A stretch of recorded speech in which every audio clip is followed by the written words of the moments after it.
학교를 다닐 때 신학교 다닐 때를 말씀드리는데요. 목사님 아들 또 교계의 유명한 장로님들 아들 이렇게 학교 다니는 거 보면 부러웠습니다. 지나가면 다 알더라고요. 우리 안에서는 이 신학생들 안에서는 서로 그렇게 불렀습니다. 목사님 장로님 아들이면 그 신라 시대 신분 제도처럼 성골이다, 거룩한 뼈다귀다 이렇게 얘기를 했고 다른 직분자 자녀들은 진골이다. 그러니까 진짜 뼈다귀다. 그래서 성골 다음 가는 신분으로 그렇게 불렀고 저는 뭐였을까요? 저는 백골이었습니다. 그냥 하얀 뼈다귀, 보통 뼈다귀였습니다. 저는 오늘 요한일서 말씀을 통해서 예수 그리스도께서 우리의 구세주가 되시고 그 예수님을 믿는 자들마다 요한일서 5장 1절 말씀 같이 한번 마지막 앞에 띄워주시면 예수께서 그리스도이심을 믿는 자마다 누구로부터 난 자라고요? 하나님께로부터 난 자다. 저는 알았습니다. 나는 하골이구나. 나는 하나님께로부터 난 사람이구나. 이렇게 생각을 하게 되었습니다. 기독교에서 하나님의 자녀는 혈통이나 인간적인 조건, 능력 그런 것과 상관없고요. 예수 그리스도를 믿고 영접함으로써 하나님과 특별한 사이가 됩니다. 하나님의 가족이 되고요. 하나님의 자녀로 받아들여지는 것을 의미합니다. 이 신분은 사람의 노력이나 공로, 자기의 의로 이루어지는 것 전혀 아니라 전적으로 하나님의 은혜로 주어지는 신분이었습니다. 모든 사람들에게 차별이 없었고요. 누구라도 어떤 부족함이 있는 사람이라 할지라도 하나님을 아바 아버지로 그렇게 부를 수 있는 특권을 가지게 되었습니다. 이것이 우리가 예수님 믿는 사람으로서 가진 정체성이죠. 나는 하나님께로부터 난 자다. 나는 하나님의 자녀다. 그래서 세상에 어떤 어려운 일이 있고 많은 문제가 있어도 어깨를 펴고 가슴을 펴고 당당해지게 된 것 같습니다. 담임 목사 위임식 때 어떤 한 목사님이셨어요. 제가 누군지 정확하게 기억은 안 나는데 순서를 맡으셨는데 저한테 그렇게 말씀하시더라고요. 흑수저라고. 그런데 저 흑수저가 담임 목사가 됐다고 이렇게 얘기하더라고요. 사람들이 말하는 출신 배경 중에 세상의 가치, 수저론이 언급이 되었는데 제가 스스로 생각하기에 금수저는 아니라고 저도 스스로 생각을 하고 있었는데 아니 은수저 정도는 해주면 안 되나 이런 생각을 했었습니다. 거기도 못 끼고 흑수저라고 얘기를 하던데 무수저보다는 나으니까 다행이다 이렇게 생각을 했습니다. 제가 농담하는데 하나도 안 웃어주시니까 계속 한번 더 이어가 보죠. 바울이 다메섹 도상에서 다메섹을 향해서 예수 믿는 사람들을 박해하러 다메섹이라는 도시를 찾아가는데 그중에 그 길 위에서 예수님을 만나 빛 가운데 계신 그 주님을 바라보게 됩니다. 이전까지는 자신이 누구라고 생각을 했었냐면 금수저라고 생각을 했었습니다. 나는 금수저구나. 혈통으로도 정통 유대인으로서 그 유대인의 그 피를 갖고 있고 동시에 누구나 다 부러워하는 로마 시민권을 또 갖고 있었어요. 당시에 명문이라고 할 수 있는 가말리엘 문화에서 율법을 배웠어요. 명문대를 나온 사람이에요. 그러니까 누가 봐도 와 금수저 맞구나 그럴 법한 사람이었습니다. 그런데 빛 대신 주님을 만나자 그 이전에 갖고 있었던 모든 금수저가 다 부질없다라는 것을 알게 되었고 자기는 그저 죄인 중에 괴수라는 것을 깨닫게 됩니다. 그리고 이후에 이 바울의 어떤 자신의 정체성은 바뀌게 되는데 나는 질그릇이다. 그런데 이 질그릇인 내 안에 누가 들어가 있다라고 생각을 하냐면 보배 대신 예수님이 담겨 있다. 이렇게 말합니다. 누군가 바울에게 이렇게 말했습니다. 당신은 사도이면서 어떻게 그렇게 하는 일마다 제대로 되는 게 없냐고. 예수님을 믿는다고 하는데 고생만 하고 있는 거예요. 다른 사람들이 볼 때. 아니 하나님이 쓰시는 종이라고 하면서 온갖 비난을 당하고요. 조롱을 겪고 굶주리고 죽을 뻔한 적도 너무 많고 박해를 받고 다른 사람들은 기도해주면 막 병이 낫는 일까지 일으켰던 사람이란 말이에요. 그런데 정작 자신에게 있는 이 육체의 질병을 해결받지 못하고 고침받지 못하고 있었습니다. 사람들이 그래서 이 바울을 향해서 당신 뭐 예수님 똑바로 믿는 거 맞냐? 예수님을 믿는데 무슨 복을 받기라도 하는 게 맞냐? 하나님의 사랑을 받는 건 맞냐?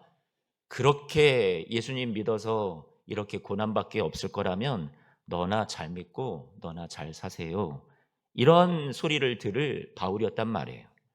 그런데 그때 바울이 뭐라고 얘기를 하냐면 고린도후서 4장 4절 말씀인데 바울이 이렇게 고백을 하는 겁니다. 이 세상은 우리를 어떻게 만드냐면 어둠에 가두어 두려고 한대요. 절망과 나약함 속에, 상처와 실패 속에 예수 그리스도의 영광의 복음이 우리에게 비춰주는 그 빛이 있는데 이 빛을 통해서 우리가 구원받고 건짐받고 영원한 하나님의 나라가 우리 것이라는 것, 그래서 이 세상의 형통과 이 세상의 성공이 그것이 아무것도 아니라는 것을 우리가 알아야 되는데 이거를 깨닫지 못하도록 방해한대요. 그게 이 세상의 가치라는 거죠. 그래서 바울이 말하는 것은 고린도후서 4장 7절 말씀에 그래서 이렇게 당당하게 외치는 겁니다. 우리는 세상에 의해서 세상의 기준과 세상의 가치에 의해서 나라는 존재가 평가되는 그런 존재가 아니라 나는 질그릇과도 같은 연약한 세상에서 이런저런 일들을 겪는 깨어지기 쉬운 질그릇이지만 내 안에는 누가 있다고요? 보배가 있다고 그렇게 얘기합니다. 큰 하나님의 능력이 나와 함께한다라고 그렇게 자신을 고백합니다. 여러분 안에 보배가 되신 예수님이 계시대요. 그러면 여러분의 가치는 뭘까요, 여러분? 여러분의 가치는 예수님을 담은 그릇이란 말이에요. 여러분이 옆 사람을 한번 보시면 예수님이 그 안에 계시단 말이죠. 그릇의 가치는요, 외관보다 그 안에 무엇을 담고 있느냐가 중요하잖아요.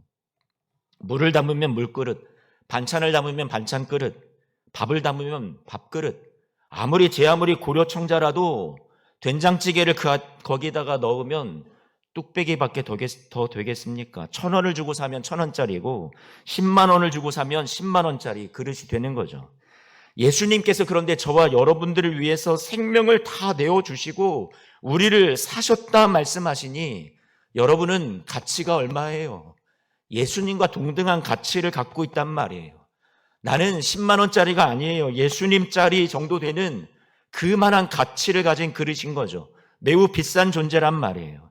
그런데 우리가 그 중요함과 가치를 내 스스로 잘 모를 때가 있단 말이죠. 질그릇이 뭔가 금그릇이 겉이 치장이 되고 화려하게 꾸며져야지 그래야 내가 당당하고 내가 폼이 좀 나는 것 아닌가 생각할 때가 많죠. 우리 스스로 지금 여러분들이 교회를 다니면서 세상에서 내가 얻고 누리는 그 어떤 무엇이 나를 정의한다고 생각하지만 성경이 말하는 건 외부에서 여러분에게 들어가는 것이 여러분을 정의한다고 얘기하지 않습니다. 여러분 안에 내가 예수님을 모시고 사는 보배를 담고 있는 그릇으로서 여러분 안에 있는 그 예수님이 여러분을 정의한다고 얘기합니다. 여러분 예수님을 가지신 분들이기 때문에 여러분들이 존귀하신 분들이란 말이에요. 자기 자신에게 깊은 절망을 할 때가 있고요. 자신의 환경에 대해서 실망할 때가 있고요. 나는 왜 이 모양일까? 그렇게 우리가 스스로 생각할 때가 많습니다. 사람들은 모두 다 똑같은 연약함을 갖고 있어요. 어려움도 있고요.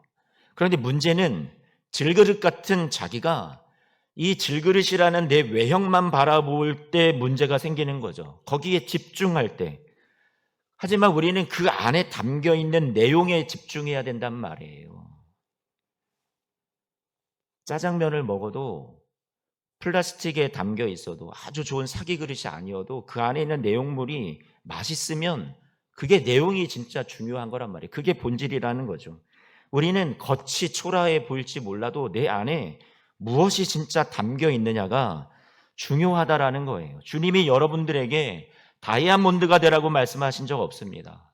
그리스도를 담은 그릇이 그저 되라고 말씀하고 있습니다. 우리더러 보배가 되라고 얘기하지 않아요. 여러분이 강해야 된다라고 말씀하시는 게 아니에요. 너희는 약하지만 내가 너희 안에 들어가서 강함이 되어 주시겠다라고 약속해 주시는 거죠. 여러분은 무엇에 집중하고 있습니까? 세상을 이기는 것은 우리가 문제를 다 이기고 시험에 안 넘어가고 기도하면 다 풀리고 이런 게 세상을 이기는 걸까요? 요한일서 말씀에서 세상을 이긴다라는 건 세상이 말하는 기준에, 평가에, 가치에 휘둘리지 않는 것이라고 얘기합니다. 흔들리지 않는 것이라고 얘기해요. 그래서 아까 우리가 바울 얘기를 했는데, 바울이 고린도후서 4장 8절 9절에 사방으로 우겨쌈을 당해도 쌓이지 않고, 답답한 일을 당해도 낙심하지 않고, 박해를 받아도 버림받지 않고, 거꾸로 뜨림을 당해도 망하지 않는다. 여러분, 이게 보배를 가진 사람들이 세상을 이기는 삶이라고 얘기해 주고 있습니다. 환경의 문제가 아니라 여러분 안에 내가 누구와 같이 살아가느냐가 문제라고 얘기해 주는 거죠. 요한일서 5장 4절 말씀 다 함께 읽어봅니다. 요한일서 5장 4절. 그래서 우리는 이렇게 얘기인데요. 함께 읽어볼까요? 시작.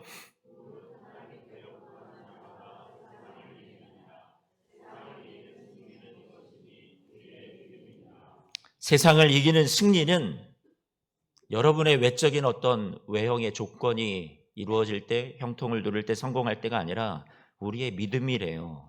어떤 믿음일까요? 아까 말씀드린 내가 하나님께로부터 난 자라는 믿음이요. 나에 대한 정체성. 세상이 말하는 승리는 성공해야 된다, 돈이 있어야 된다, 남들보다 더 잘 돼야 된다. 그러나 하나님이 말하는 승리는 나라는 존재는 사랑받지 못한 존재가 아니라 하나님이 당신의 생명 전부를 주고 구원하신 하나님의 사랑받는 존재요, 그만큼 아끼는 존재다. 그러므로 나는 하나님께 속해 있고 하나님은 나의 아버지가 되시고 나는 그분의 자녀가 되니 나는 세상에 내동댕이 쳐지듯이 우연히 어쩌다 보니 이 세상에 있게 된 태어난 존재가 아니라 세상의 기준과 평가에 의해서, 사람들의 시선에 의해서 그 틀에 더 이상 갇히지 않는 존재로 나는 당당한 하나님의 사랑받는 존재다. 여러분, 이렇게 살아가는 게 세상을 이기는 것이라고 성경은 얘기해 주고 있는 거죠. 하나님의 시선은 세상과 다릅니다. 세상의 시선은 끝없이 비교하죠. 다른 사람들의 삶에 여러분들을. 하지만 하나님의 시선은 그렇지 않아요.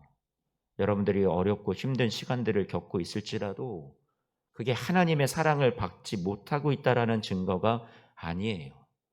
하나님의 사랑을 받지 못하는 가장 큰 증거가 우리의 고난이라면 예수님이 하나님의 아들로서 가장 사랑받지 못한 사람이 되는 거란 말이죠. 그러나 예수님은 고난이 있으셨지만, 십자가 지셨지만 하나님의 가장 사랑받는 아들이셨단 말이에요. 여러분, 이러한 눈을 우리가, 내가 하나님의 사랑받는 자녀라는 그러한 눈을 가진 사람이 세상을 이기게 됩니다. 스스로를 사랑하지 못하던 사람도, 사람들의 평가에 의해서 늘 마음 괴로워하고 상처받았던 사람도, 돈이 부족해서 넉넉한 형편이 되지 않아서 힘들었던 분들도, 관계 때문에 마음이 힘든 분들도 하나님의 자녀라는 하나님의 사랑을 단단하게 붙들게 된다면 능히 이겨나갈 수 있단 말이죠. 세상의 두려움의 문제가 우리를 궁극적으로 운명짓게 만드는 게 아니에요. 그 결정권을 잃어버리는 거죠. 고난이 결코 나를 망하게 할 수 없는 거예요. 우리는 이미 하나님 나라를 얻은 하나님의 자녀라는 사실이 우리에게 진리가 되었어요. 하나님이 자신의 생명을 주신 사랑을 세상의 그 어떤 것도 조금도 방해할 수 없단 말이에요. 내 가치는 하나님이 자신을 다 주실 만큼 큰 존재가 맞습니다.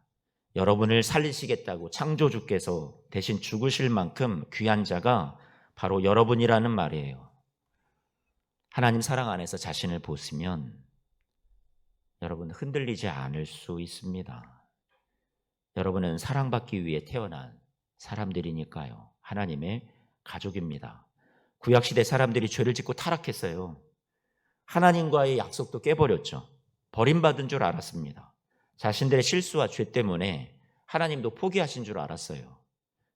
자격이 없어서 고개를 떨구고 절망하고 있었던 그때 하나님이 그때 주신 음성이 바로 이겁니다. 이사야서 43장 1절 말씀에 야곱아, 우리를 말하죠. 하나님 백성들, 너를 창조한 여호와 내가 지금 말한다. 너를 지은 내가 말한다. 두려워하지 마라.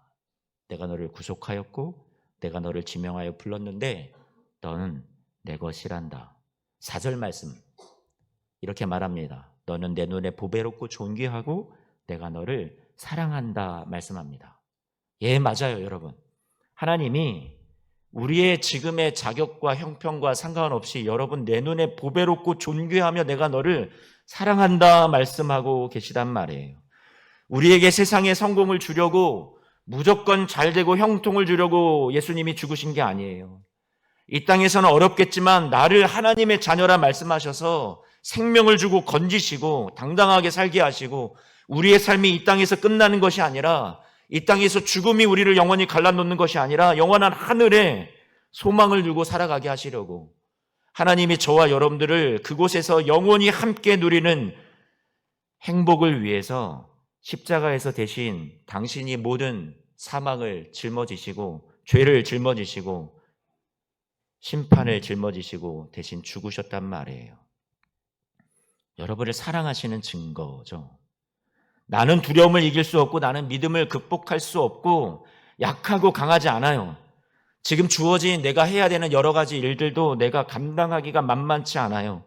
하지만 여러분 하나님의 자녀된 여러분들은 하나님께서 여러분의 손을 꼭 잡고 함께 걸어가 주심을 우리가 좀 알았으면 좋겠습니다. 혼자가 아니란 말이에요. 이 길은 여러분이 완성시켜야 된다라고 말씀하지도 않으세요. 여러분을 자녀 삼으시고 여러분 안에 들어와 계신 그 주님이 함께 걸어가 주시겠다고 하시는 그 길이란 말이에요. 그 길을 주님과 함께 지금 일어나서 그 손 잡고 같이 걸어가 보는 거예요. 그러면 이후에 여러분들에게 이 땅이 끝이 아닌 영원한 하나님의 나라, 그곳에서 하나님께서 회복과 눈물을 씻겨주시는 그 시간들이 우리에게 찾아옵니다. 그날까지 우리는 당당하게 살아가는 거죠. 그게 세상을 이기는 믿음이에요. 요한일서 5장 1절 말씀 같이 한번 볼까요? 5장 1절 함께 읽어봅니다. 시작.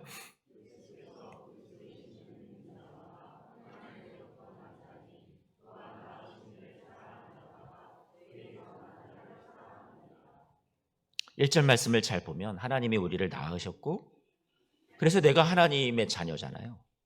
그런데 내가 나를 귀하게 여겨주신, 나를 낳아주신 그 하나님을 사랑한다면, 그렇다면 1절 말씀이 얘기하는 건 그에게서 또 난 자, 아니 나를 아끼시고 나를 귀히 여겨주신 그 아버지 하나님이 또 아버지 하나님으로부터 난 자들이 있는데 그들을 어떻게 한다고 얘기하는 거예요?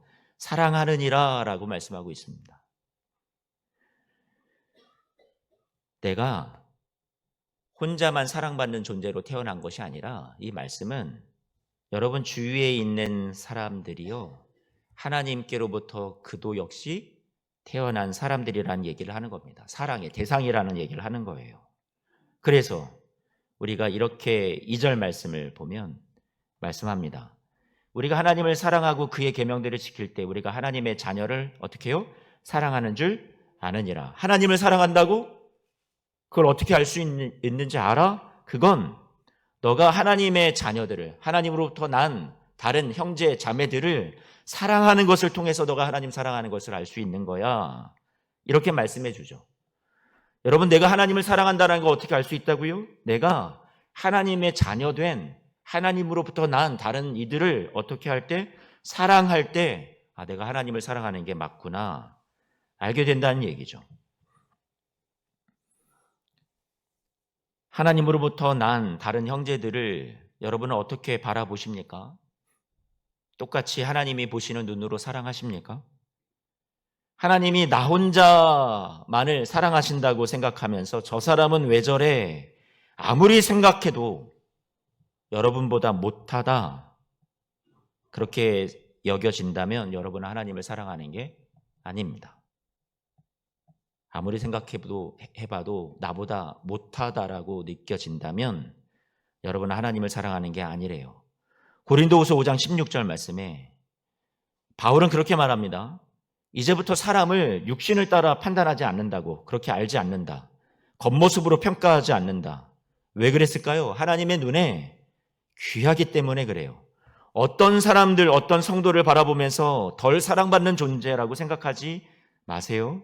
나보다 저 사람이 더 형편없다고도 생각하지 마세요. 하나님이 자기 아들을 내어주신 것과 동일한 사랑의 기준으로 모든 형제 자매를 귀하게 바라보는 것이 세상을 이기는 사랑이라고 오늘 말씀은 가르쳐주고 있습니다. 요한일서 5장 3절 말씀에 같이 한 번만 읽어볼게요. 시작.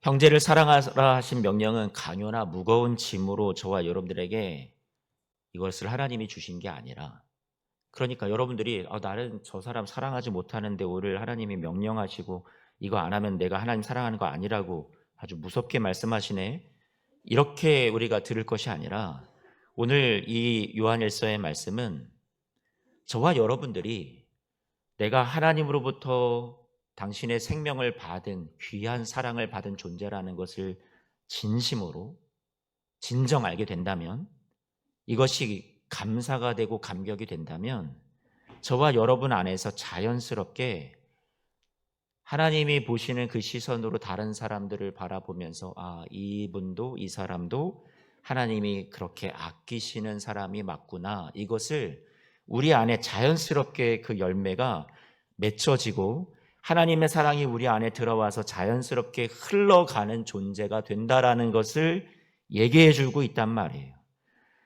오늘 이 요한일서 말씀에서 우리에게 세상을 이기는 방식에 대해서 무엇을 얘기해 주고 있냐면, 우리가 똑같이 다른 사람들이 나한테 해준 대로 내가 똑같이 안갚음해 주고 복수해 주고 똑같이 상처 주고 똑같이 힘들게 하는 방식으로 이기는 것이 아니라, 내가 은혜 받은 자라면, 내가 사랑받은 자라면 내가 그 사랑을 가지고 누군가를 사랑하고 섬기면서 우리가 세상을 더 따뜻한 세상으로 만들어 가야 된다고, 그게 세상을 이기는 것이라고 말씀해 주고 있죠.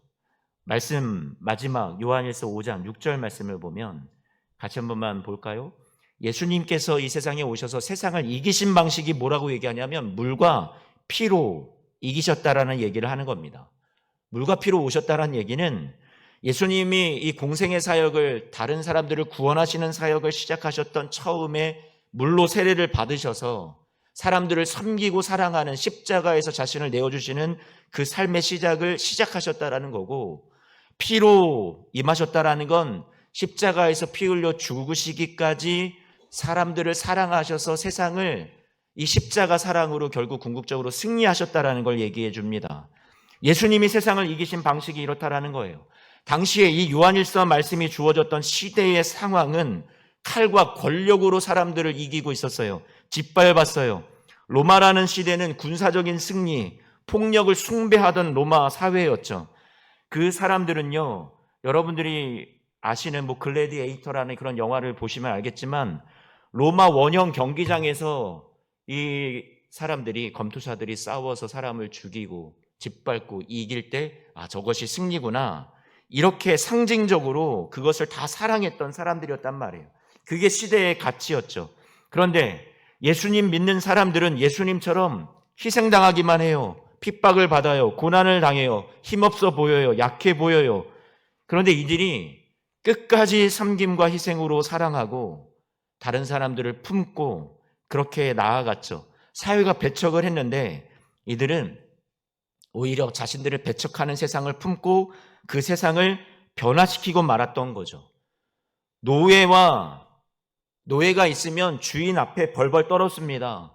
그 노예의 목숨 하나쯤은 그냥 자신의 손가락 하나로, 말 하나로 그냥 그 사람의 목숨을 잃게 만들어 버릴 수 있는 권한이 있었던 사람들이었는데, 이 로마 사회에 이 주인과 노예가 한 곳에서 예배를 하게 되고 형제로, 자매라고 부르기 시작하게 되고, 이방인과 유대인들이 서로 그렇게 배척했던 사람들이 한 식탁에서 교제를 하게 되었죠.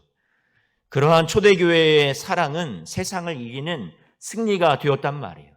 로마 사회를 폭력이 아닌 사랑으로 점령해 버렸습니다. 이것이 진정한 사랑의 승리였다는 얘기죠. 오늘날 우리 교회에 주어진 도전도 똑같습니다. 교회가 비방을 받고 욕을 먹는다 하는데 교회를 향해서 사람들의 마음의 문이 닫히고 있습니다. 세상을 향해서 우리가 이길 수 있는 유일한 길은 우리가 똘똘 뭉쳐서 우리의 목소리를 내는 게 아니라 우리가 세상 사람들을 사랑으로 품고 그 안에서 작은 사랑의 실천이라도 우리가 묵묵히 감당하며 해 나갈 때 세상 사람들이 교회가 이러한 선한 일들을 하는 교회가 맞구나라고 인정하게 될 수 있겠죠. 현대 교회는 세상의 승리의 유혹에 빠져 있어서 대형 건물, 건축, 재정적인 풍요, 교회 성도 수, 규모, 이게 승리의 척도라고 생각하는 경향이 많아지지만 아니요. 성경이 말하는 승리는 그것이 아니라 이 초대교회가 보여주었던 사랑으로 사람들을 변화시키고 사람들을 하나님의 사람으로 만들어 갔던 것이 진정한 승리였습니다. 말씀을 마칩니다. 사랑하는 예수소망교회 성도 여러분, 오늘 여러분들은 내가 하나님께로부터 난 자라는 정체성을 갖고요. 그래, 난 하나님의 사랑받은 자녀야. 그래서 세상을 이기고 고난을 이기고 문제를 뛰어넘는 세상의 가치와 평가와 판단을 뛰어넘는 여러분들이 되셨으면 좋겠고요. 그 내가 하나님의 사랑을 받은 사랑을 가지고 주위의 사람들을 정말로 사랑해서 다른 사람들을 예수님이 아끼시는 만큼 사랑해서 여러분 세상을 이기는 사랑의 사람들이 되시기를 주님의 이름으로 축원합니다.